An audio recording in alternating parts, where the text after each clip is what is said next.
प्रेम से बोलो लक्ष्मी माता की जय।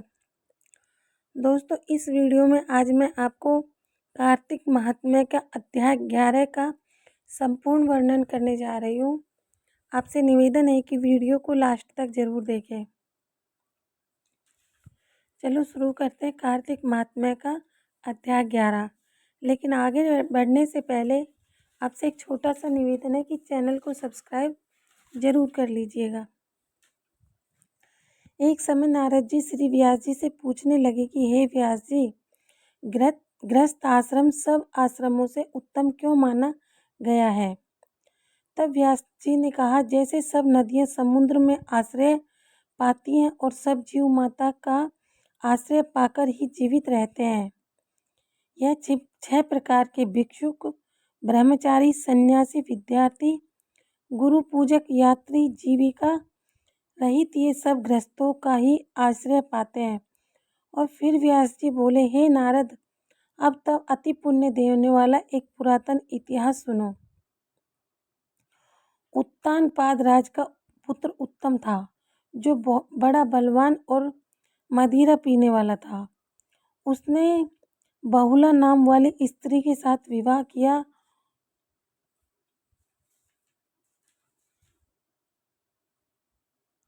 और राजा रानी दोनों ही अति प्रेम के साथ रहने लगे। एक समय राजा ने वेश्या का नृत्य देखते हुए मदिरा पान किया और रानी को भी मदिरा पान करने के लिए कहा, परंतु रानी ने उसका कहना नहीं माना। इस पर राजा ने क्रोधित होकर अपने अनुचरों को आज्ञा दी कि वह रानी को किसी निर्जन वन में छोड़ आए। इसके बाद राजा रानी के वियोग में दुखी तो हुआ, मगर उसने दूसरा विवाह नहीं किया और प्रजा के पुत्र के समान पालन करने लगा। एक दिन एक ब्राह्मण राजा के पास आकर कहने लगे कि हे राजन, कोई मेरी स्त्री का अपहरण करके ले गया है। उसके वियोग में मैं अति दुखित हूँ, इसलिए तुम मुझे ढूंढ कर लाओ। राजा कहने लगा कि महाराज, मैं नहीं जानता कि आपकी स्त्री कौन है, किधर है और कहाँ ले गया है। मैं तुम्हारी स्त्री को नहीं जानता हूँ कि वह कैसे स्वभाव वाली है और रूप वाली है। तब ब्राह्मण बोला कि वह यद्यपि कठोर वचन बोलने वाली, कुरूपा, काले रंग की तथा कर्कश स्वभाव वाली है, परंतु मैं उसकी कोई निंदा नहीं करता क्योंकि वह मेरी पत्नी है। तब राजा कहने लगा कि जब तुम्हारी स्त्री ऐसी कुरूपा और क्रूर स्वभाव वाली है तो तुम उसे लेकर क्या करोगे? मैं अति सुंदर और कल्याणकारी दूसरी स्त्री लेकर दे सकता हूँ। ब्राह्मण कहने लगा कि राजन, मेरी स्त्री मेरा धर्म और कर्म की अर्धांगिनी है। उसकी रक्षा करना मेरा परम धर्म है। जो अपनी स्त्री की रक्षा नहीं करता उसका कल्याण नहीं होता। जो मनुष्य ऋतु काल के पश्चात अपनी स्त्री से भोग नहीं करता, उसके पितर 1 मास तक उसके रुधिर में तैरते हैं। ब्राह्मण के ऐसे वचन सुनकर राजा अपने शस्त्र लेकर रथ पर सवार हुआ और चारों ओर घूमा, फिर उस स्त्री को खोजने लगा। कुछ दूर जाकर उसने एक आश्रम देखा, जहाँ पर एक महान तेजस्वी ऋषि कुशा के आसन पर विराजमान थे। राजा को देखकर भी उस ऋषि ने राजा का कोई आदर सत्कार नहीं किया और बोला, मैं जानता हूँ तुम राजा उत्तानपाद के पुत्र हो, मगर तुम यहाँ किस कारण आए हो? राजा कहने लगा, हे मुने, ब्राह्मण के घर से कोई उसकी स्त्री को हर कर ले गया है। मैं उसी की खोज में इधर आया हूँ, परंतु आपने अर्घ्य आदि कुछ भी नहीं दिया और न ही किसी प्रकार का सत्कार किया। इसका कारण क्या है?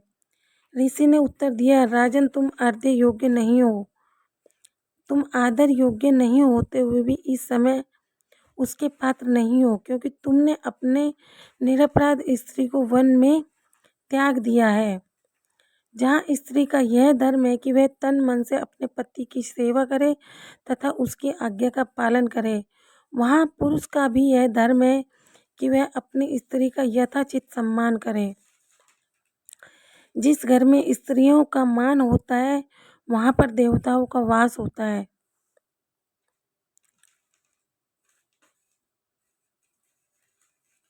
जहाँ स्त्रियों का अनादर होता है वहाँ कभी सुख शांति नहीं रहती। इतना सुन लज्जा युक्त हो पूछने लगे कि भगवान, आप बहुत भविष्य और वर्तमान तीनों काल के जानने वाले हैं, इसलिए कृपा करके बताइए कि ब्राह्मण की स्त्री को कौन और कहाँ ले गया है।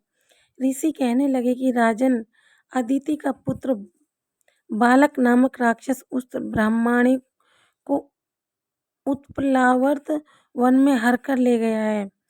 सो जाओ और उसको ढूंढकर ब्राह्मण का संयोग करो। राजा ने मुनि को प्रणाम किया और मार्ग पर जाकर उत्पलावर्त वन में जा पहुंचा।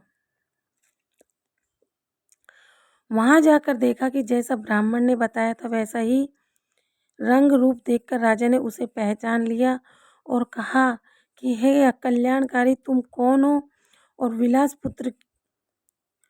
विलास पुत्र की स्त्री हूँ। मैं अपने घर में अकेली सो रही थी कि वल्क नाम वाला राक्षस मुझे हर कर यहाँ ले आया है। यहाँ लाने के बाद न तो उसने किसी बात का कष्ट दिया और न ही मेरा सतीत्व नष्ट करने की चेष्टा की। इतना होने पर भी मैं यहाँ अत्यंत दुखी हूँ। राजा ने कहा कि हे ब्राह्मणी, यह राक्षस कहाँ गया है? मुझको तुम्हारे पति ने ढूंढने के लिए भेजा है। ब्राह्मणी ने कहा कि वह इस वन में अमुक स्थान में गया है।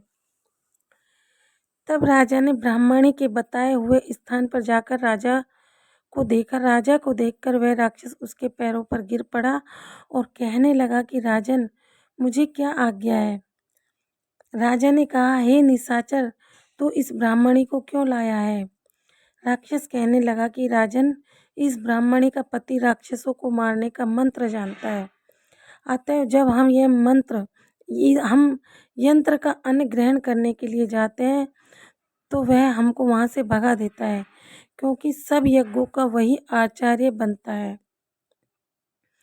इसी कारण ब्राह्मण को दुखी करने के लिए मैं उसकी स्त्री को हर लाया हूँ, क्योंकि बिना स्त्री के पुरुष कर्म का अधिकारी नहीं होता।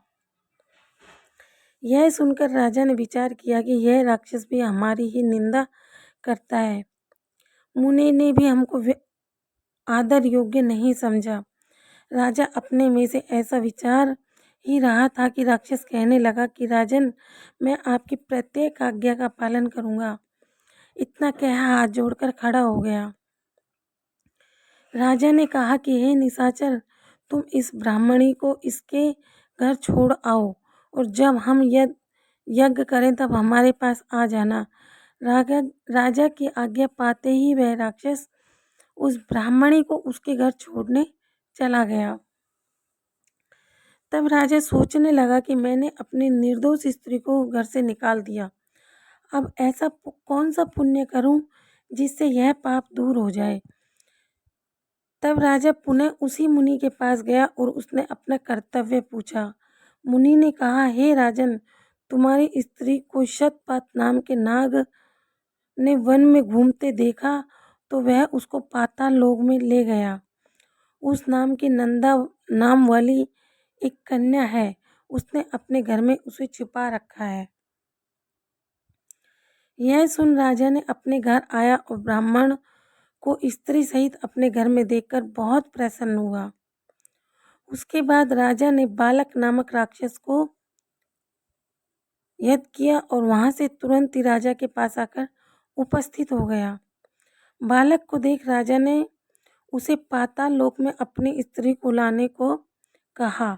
उसके बाद वह राक्षस पाताल लोक गया और वहां से राजा की स्त्री को लाकर राजा को सौंप दिया।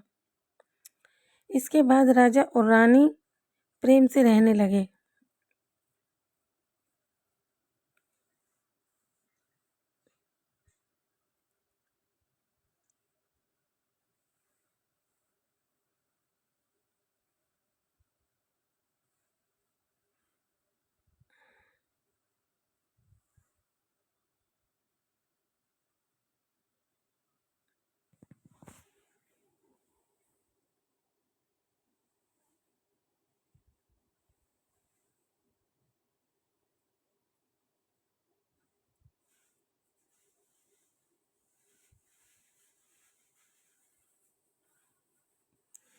इतनी कथाएं सुनने के बाद महाराज पृथ नारद जी ने प्रार्थना की, हे देव ऋषि, आपने कार्तिक महात्म्य, कर्क चतुर्थी और गृहस्थ धर्म के बारे में बताया, मुझे इतना कुछ बतलाया है, आप कृपा करके तुलसी का महात्म्य भी बतलाने की कृपा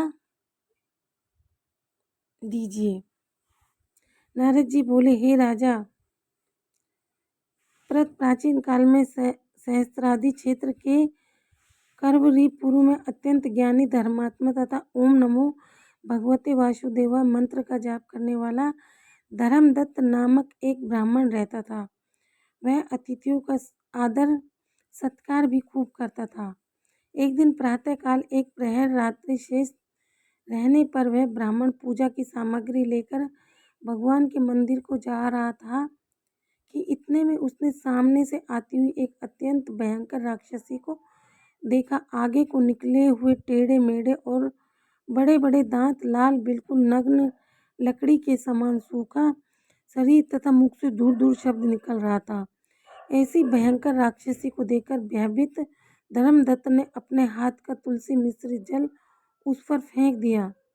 जल में मिश्रित तुलसी दल शरीर पर पड़ते उस राक्षसी के समस्त पाप दूर हो गए और वह हाथ जोड़कर धर्मदत्त के पैरों पर गिर पड़ी।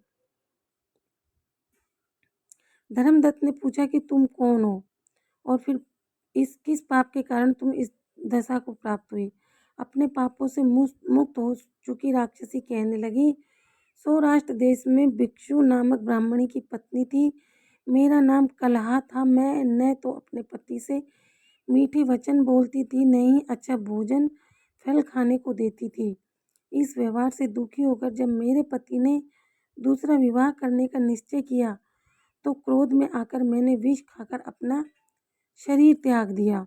इसके बाद यमदूत मुझे बांधकर यमराज के पास ले गए। वहाँ चित्रगुप्त जी ने मेरे बुरे कर्मों का लेखा जोखा बताते हुए यमराज से कहा, हे महाराज, इसने अपने जीवन में कोई कभी शुभ कार्य नहीं किया, सदैव अपने पति से द्वेष करती रही। यह सुनकर यमराज ने आज्ञा दी, क्योंकि जिस बर्तन में यह पकाती है उसी में खाती है, इसलिए इसको सबसे पहले अपनी संतान को खाने वाली बिल्ली की योनि में भेजा जाए। इसके बाद पति से द्वेष करने के कारण इसको विष्ठा खाने वाली सुकरी की योनि प्राप्त हो।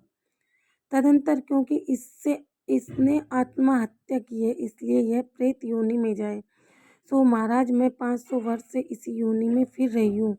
भूख और प्यास से दुखी होकर एक वैश्य के शरीर में प्रवेश करके मैं कृष्णा और वेणी के नदी के संगम पर गई। जैसे ही नदी के तट पर पहुंचे, विष्णु के दूतों ने मुझे वैश्य के शरीर से निकालकर बाहर फेंक दिया। वहाँ घूमती फिरती मैं आ रही थी कि आप मिल गए। आपने तुलसी मिश्रित जो जल मेरे ऊपर फेंका, उससे मेरे संपूर्ण पाप नष्ट हो गए।